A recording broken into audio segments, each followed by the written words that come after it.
refroidissement, un énorme truc chez Thermaltake, c'est qu'en fait ils veulent vous installer un frigo dans votre PC et, pour refroidir votre processeur. Donc en fait ils vendent un petit module, enfin un gros module qui va prendre 4 emplacements 3 pouces et demi,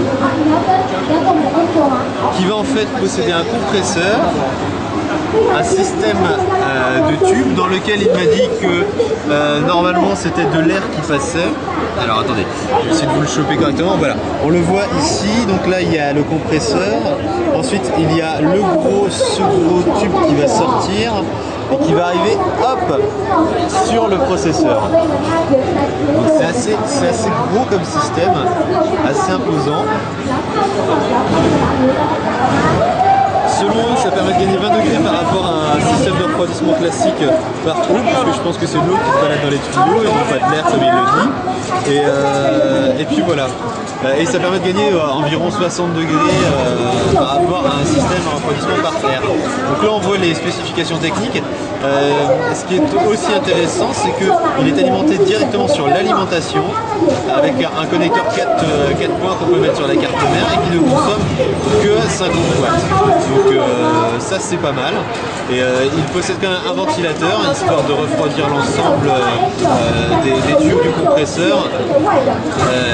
Et en fait ce ventilateur donc format mm par 25. Donc un système relativement innovant. Donc ici on voit les petits tubes en fait du refroidissement qui sont a priori couplés au compresseur, ce qui permet de gagner en température avec le ventilateur qui va refroidir l'air chaud qui sort du compresseur.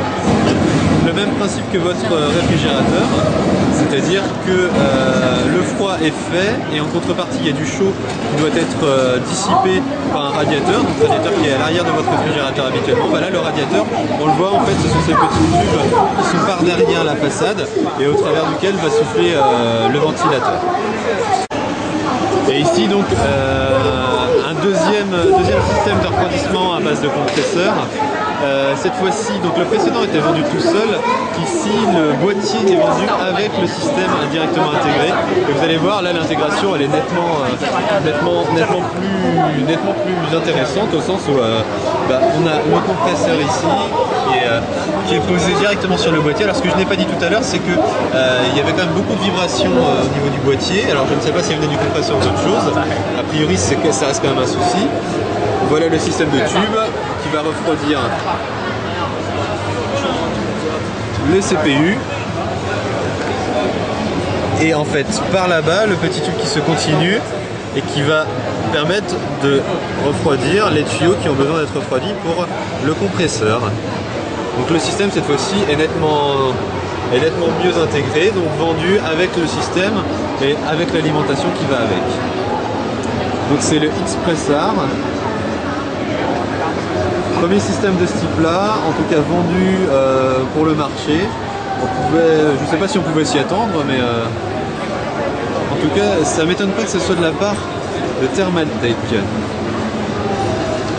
Sur le plan de la disponibilité, il serait possible que ça soit à la fin de cette année, notamment pour le petit module qui est vendu tout seul.